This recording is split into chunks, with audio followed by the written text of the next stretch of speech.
What are the best adult-only cruise lines and cruises in the world today? I'm Gary Bembridge. This is another of my cruising tips for travelers. There are surprisingly few adult-only cruise lines and cruises, so I thought I would explore what those are and the best ones that you can focus on if you're looking for a kids-free vacation, plus some tips on how to make sure if you do want to cruise kids-free that you choose cruises that, even if they're not adults only, are going to minimize the chance of having loads of kids. So let's start by looking at the adult-only cruise lines. There are surprisingly few adult-only cruise lines, which is quite a surprise considering that this is something that's been identified as a growing trend in cruising. There are probably only 3 key adult-only cruises. The first of those is the new boy on the block, and that's Virgin Voyages. Virgin Voyages have Scarlet Lady in 2020, they have Valiant Lady in 2021, and 2 more ships coming in the 2 years after that. The first 2 ships are going to be adults only. So Scarlet Lady is going to be based in the Caribbean, sailing out of Miami, and Valiant Lady in the Mediterranean, sailing Mediterranean trips. You have to be over 18 to go on a Virgin voyage. We don't know if the future ships are going to be family or not, but certainly if you're looking for an adults-only cruise, and certainly one that's going to be very high energy, very buzzy, lots of partying, and loads of special adults-only features, Virgin Voyages is definitely one to consider. Virgin Voyages have largely all-inclusive fares, so they're going to throw in Wi-Fi, they're going to throw in all the dining options, of which there will be many. Gratuities are included, some basic soft drinks and things like coffees are going to be included. So quite a lot is going to be included within the Virgin fare. The second one is probably going to be a little bit more mature and sophisticated even than Virgin Voyages, which is aiming to really cater for the youthful at heart. And that is Viking Cruises. To cruise on a Viking ocean cruise, in fact even on a river cruise, you have to be over 18 years old.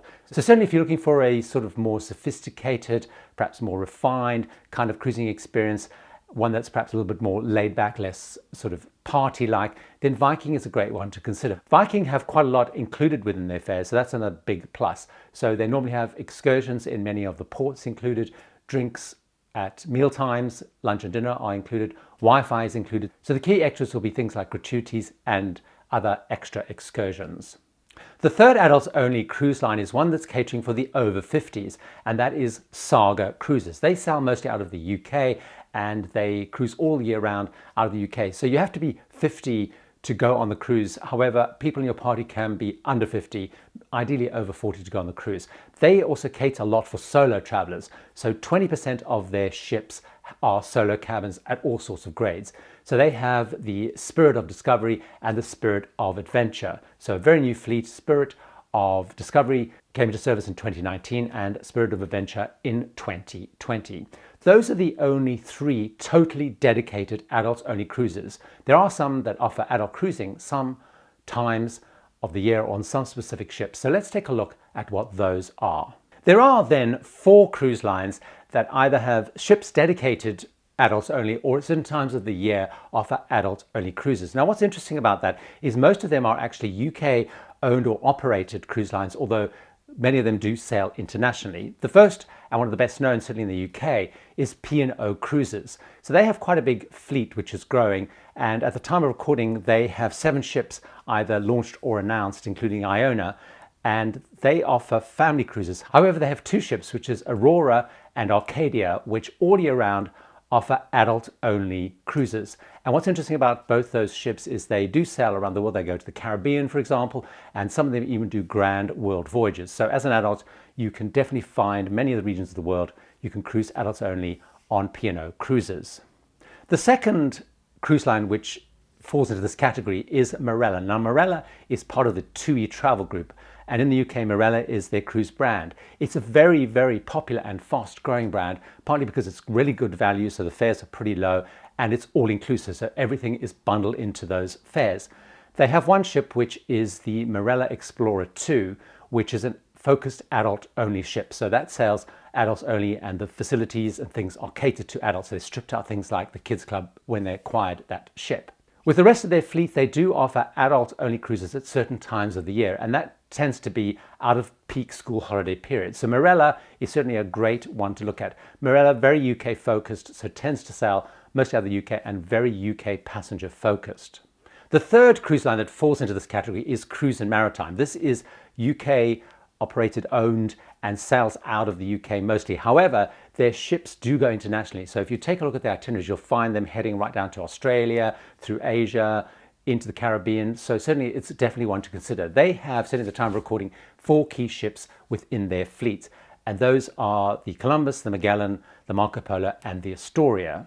Now the Marco Polo and the Astoria are their adult focused ships. So they sail normally all year round, adults only. The other 2 in their fleet, so the Magellan and the Columbus, they operate as adult only most of the year round, but they will have families, certainly multi-generational cruises, particularly in the school holiday period. So certainly Cruise and Maritime is leaning very much towards adult, and most of the year they operate adult only. The fourth cruise line that falls into this category is Fred Olsen. Fred Olsen, although it is Scandinavian linked and owned, it is very much a UK cruise brand, and it's very popular particularly with a slightly older audience. And they do sail, again, extensively. They have a world cruise that goes all around, so certainly if, no matter which part of the world you're in, you probably can buy one of the legs to cruise somewhere exotic in the world. And they do offer adult-only cruises at certain times of the year. So certainly if you look at their website, you'll find which are defined as adults only, but they do, in the rest of the year, have very kids-friendly cruises. So certainly Fred Olsen's a good one to look at, particularly if you're looking for longer voyages. They're very reasonably priced and will offer you adult-only cruising. If none of those appeal to you, there are some cruise lines which are pretty adult-focused, certainly by the nature of the ships they have and the sort of experience. And these tend to be the smaller, more premium cruise lines. So the 2 I'm really thinking of here are Oceania Cruises and Azamara Cruises. They operate small ships, so they'll have ships around about 700 passengers up to about 1,200 passengers, so that's sort of small to mid-size. They tend to be very destinations focused. They don't have kids clubs facilities on board, and the whole experience, the destinations, the length of the cruises is geared very much to an adult's audience. So it's very likely if you go on those cruises that you're not going to find kids on board because they just don't cater for them. The one exception is probably in Alaska.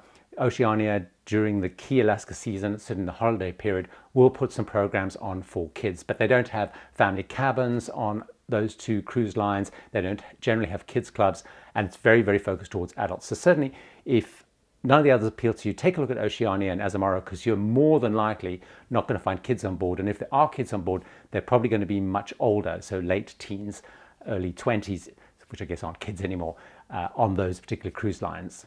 If you want to cruise without kids, you've got your adult-only cruise lines, which you've seen are not that many. You've got those that some or part of the year, either through cruises or some of their ships, operate as adult-only, and some which are biased really towards adults.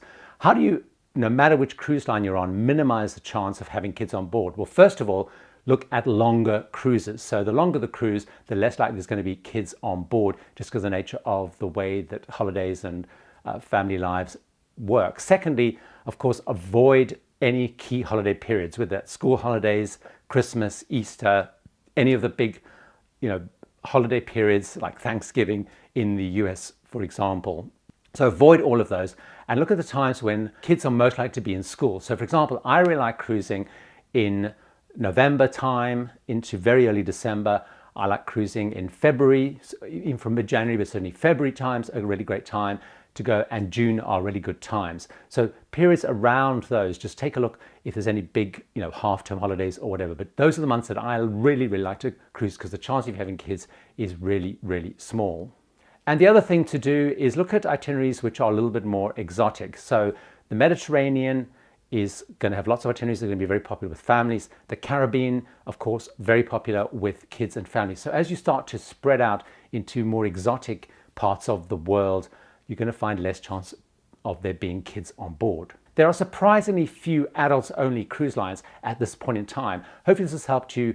If you do want to cruise without kids, find the best way to go, whether it's adult-only cruise lines that have adult-only part of their fleet or part of the year, or lines that are very focused on adults anyway, even though they don't have a policy around kids coming on board. I have many more cruising tips and advice videos, so why don't you watch another one of those right now.